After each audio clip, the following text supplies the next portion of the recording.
You think you know what you're asking when you ask, why do magnets repel? You don't. And until you understand why your question is broken, you're going to be frustrated by every answer anyone gives you, including mine. Let me show you the problem.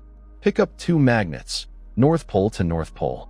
Feel that push, that invisible resistance in empty air. You want to know why?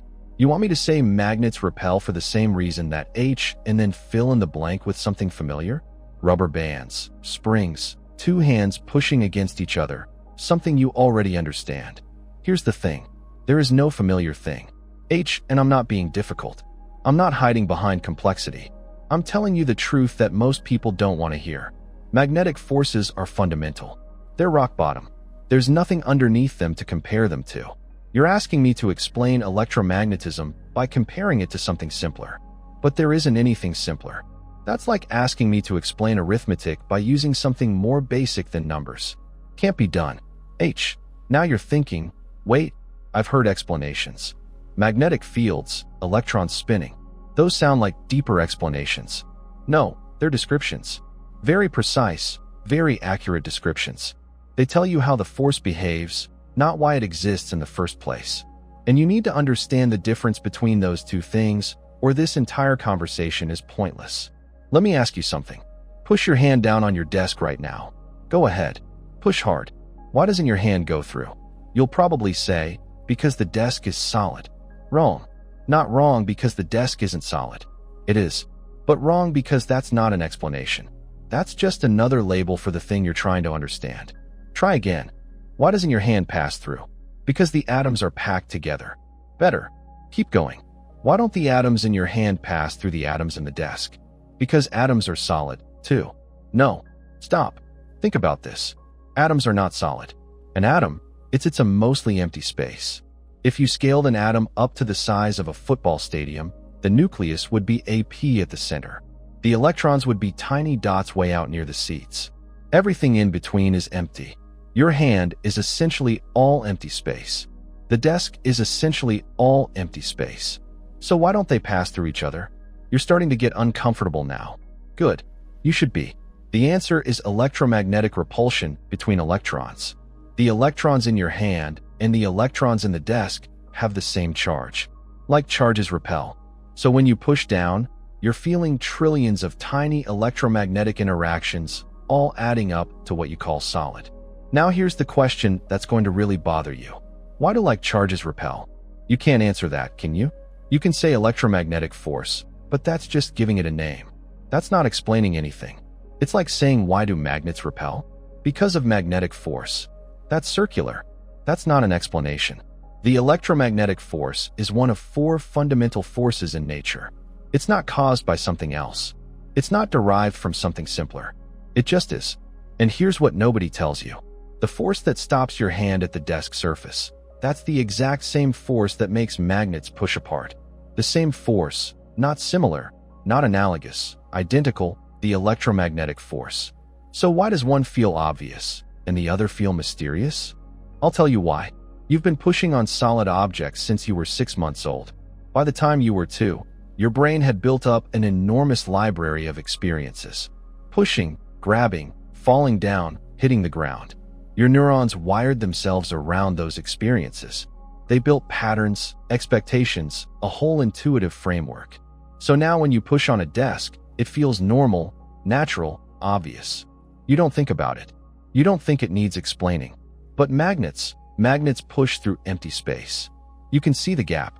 You can slide a piece of paper through. There's nothing there. That feels weird. That feels wrong.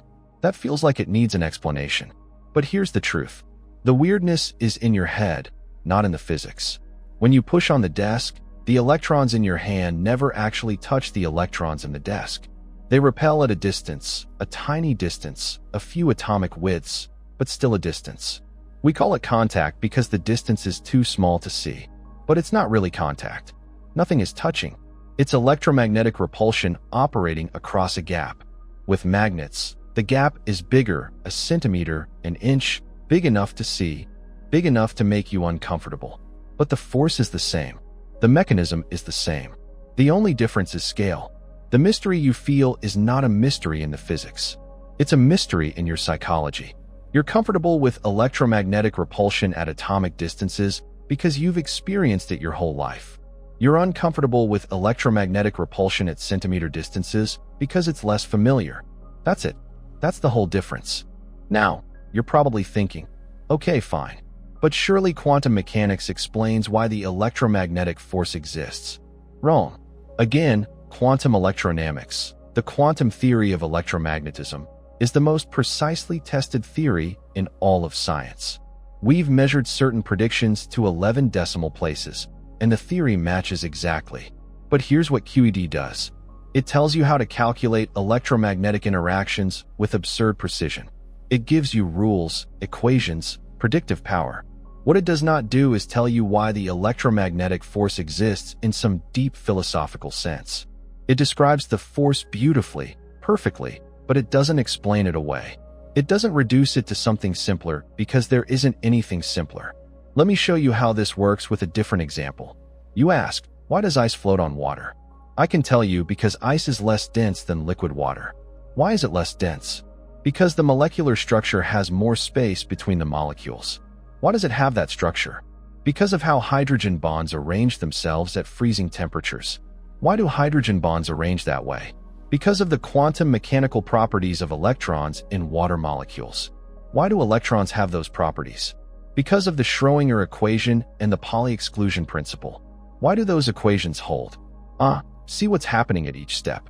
I'm giving you a deeper answer, but I'm also just pushing the question back one level. Eventually, and this happens fast, you hit bedrock, the fundamental equations, the basic forces. And they're the only honest answer is that's what we measure. That's what the universe does. We can describe it mathematically. We can test it experimentally. We can use it to make predictions and build technology. But we can't explain it in terms of something more fundamental because there isn't anything more fundamental. The chain of why has to end somewhere. Here's the deep problem with your question about magnets. When you ask why, you're not really asking for information. You're asking for comfort. You're asking me to connect the unfamiliar thing to something familiar so you can stop feeling confused. You want a story, a narrative, a chain of cause and effect that ends with something you already understand. But magnets repel because of the electromagnetic force. And the electromagnetic force exists because that's a fundamental property of the universe. There's no story. There's no deeper because there's just measurement and mathematics. Now, I know that's not satisfying. I know you want more. But the universe doesn't care what you want. The universe is what it is. Let me tell you what really bothers me about this question. You're treating magnets like they're special, like they're the one weird thing in a universe of normal things. That's backwards. Everything is electromagnetic if you look closely enough. Why do chemicals react? Electromagnetic forces rearranging electrons. Why does light bounce off mirrors? Electromagnetic interaction. Why do you see colors? Electromagnetic radiation hitting your retina. Why does your computer work? Electromagnetic forces moving electrons through circuits. The electromagnetic force isn't some exotic phenomenon that only shows up in magnets. It's everywhere. It's the dominant force in your entire life. Gravity weaker by a factor of 10 to the 36.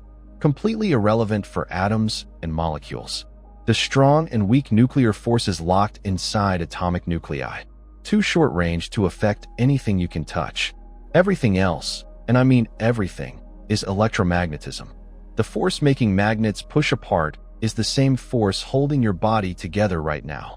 The same force preventing you from falling through your chair. The same force letting you read these words. So when you ask me to explain magnetic repulsion by comparing it to something normal, you're asking me to explain electromagnetism using electromagnetism. It's circular. Can't be done. Let me try a different approach. Maybe this will help. You know how you can explain the color blue to someone who can see? You show them the sky, a blue shirt. You give examples. But how do you explain blue to someone blind from birth? You can talk about wavelengths about 450 nanometers. You can describe where it sits between red and green in the spectrum. You can give them all the physics of blue. But none of that conveys the experience, the actual bless. They have to see it. There's no shortcut. Same with magnets. Same with electromagnetism. You don't get the intuition from an analogy. You don't get it from a 5-minute explanation. You have to work with the mathematics, solve problems, make calculations, predictions, test them. After months, maybe years of working with electromagnetic theory, something shifts in your brain. The equations start to feel natural, intuitive, obvious, not because they match your everyday experience, but because you've built a new everyday experience, mathematical experience with how fields behave. And then magnets aren't mysterious anymore. They're exactly what you'd expect, inevitable consequences of charged particles and fields. But you can't shortcut that process. You can't skip to the end. You have to earn the intuition. Now, let me tell you what I can give you. The technical answer. Magnets have magnetic dipole moments, little arrows of magnetism. When you align lots of them in the same direction, you get a permanent magnet. Those dipoles create a magnetic field configuration that stores potential energy. Physical systems naturally evolve toward lower energy states. When two north poles face each other, the energy is high. Moving them apart lowers the energy, so they repel. That's the answer. That's as deep as it goes. You want to know why dipoles create fields? I can tell you about moving charges and electron spin. You want to know why electrons have spin? I can tell you about the DAC equation and quantum mechanics. You want to know why the DAC equation is correct? I can tell you it follows from combining special relativity with quantum mechanics. You want to know why those theories hold? Because they match reality.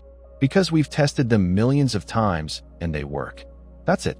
That's where the chain ends. Here's what you need to understand about how physics actually works. We don't start with philosophy and derive the universe. We start with measurements. We observe patterns. We write equations that describe those patterns. We test those equations against new experiments. When the equations work, when they let us predict things we haven't seen yet, we say we understand the phenomenon. Understanding in physics doesn't mean philosophical satisfaction. It doesn't mean matching your intuition. It means predictive power. It means being able to calculate, to predict, to build technology that works. By that standard, we understand electromagnetism better than almost anything. Quantum electrodynamics is tested to incredible precision. We can calculate the magnetic moment of an electron to 11 decimal places, and the measurement agrees exactly. So when I say I understand magnets, I mean this. I can calculate the force between them. I can predict how they'll behave in different configurations. I can design electric motors, generators, MRI machines. I can manipulate magnetic fields to trap particles or focus beams. That's real understanding. That's what physics offers. Not comfort, not familiar analogies, but power, control over nature. You might not like this answer. You might find it unsatisfying, tough. The universe doesn't owe you an explanation that makes you comfortable. It doesn't owe you a story that matches your intuition about how things should work. Your intuition evolved to throw rocks, pick fruit, and avoid predators on the African savanna. It did not evolve to understand quantum fields or electromagnetic interactions at the atomic scale. So when physics reveals something that violates your intuition, particles acting like waves, time slowing down at high speeds, magnets pushing through empty space, you have two choices. You can reject it as mysterious and unsatisfying and keep asking for better explanations that don't exist. Or you can expand your intuition, learn the mathematics, work through the problems, build new mental models based on equations and experiments, not everyday experience. That's what physicists do. None of us found quantum mechanics intuitive at first, but we worked with it long enough that it became familiar and eventually it started to feel natural. Not because it matches common sense, but because we built new common sense, mathematical common sense. So, here's what I want you to take away from this. The next time you pick up two magnets and feel them push apart, don't ask why. Ask how. How does the force depend on distance? How strong is it compared to gravity? How can I calculate it? How can I use it? Those questions have answers. Good answers, precise answers, beautiful answers. The why question, the one asking for reduction to something more familiar, that question doesn't have an answer. Not for magnets, not for any fundamental force. Because fundamental means exactly that, bottom level, nothing underneath. But here's the beautiful thing that people miss when they get stuck on why. What physics reveals is that the universe operates according to a small set of rules. The same equations that describe magnets also describe lightning, brain signals, computer chips, the northern lights, chemical bonds, why stars shine, why atoms are stable. That's not a failure to explain. That's unification. That's discovering that underneath all the apparent complexity and chaos of nature, there's a deep structure, a mathematical structure. Simple rules with incredibly complex consequences. That's what should blow your mind. Not that we can't reduce magnets to something simpler, but that we can reduce thousands of seemingly different phenomena to the same underlying force. You wanted me to explain magnets by comparing them to something familiar, but I'm telling you something better. Everything familiar is actually magnets. Or rather, everything is electromagnetism. Same thing. Your desk, your body, the air, light, chemistry, life itself, it's all different arrangements of electromagnetic interactions. You're not separate from the magnets. You're made of the same force. So, was my refusal to answer the BBC interviewer arrogant? No, it was honest. I could have given him a comfortable lie. Magnets are like springs, or think of magnetic fields as rubber sheets, or whatever would have made him nod and feel satisfied. And he would have learned nothing. Instead, I told him the truth. The question itself was broken. The kind of why he wanted doesn't exist. At the fundamental level, things just are. And our job is to describe them accurately, not to reduce them to something more comfortable. People hated that answer, called it evasive, called it a failure to communicate. But they were wrong. Sometimes the most honest answer is the universe doesn't work the way you expect. Your intuitions are wrong. And if you want to understand what's really happening, you need to learn a new way of thinking. That's not arrogance. That's respect. Respect for the truth. Respect for the actual structure of reality, and respect for you. For your ability to handle that truth instead of needing a comfortable fiction. So, pick up those magnets one more time. Feel that invisible push. Now, understand you're feeling one of the 4 fundamental forces of nature. The same force that makes chemistry work. The same force that makes stars shine. The same force holding you together right now. That's not mysterious. That's magnificent. And the fact that we can describe it with equations, test it with experiments, and use it to build technology, that's not a failure to explain. That's what understanding actually looks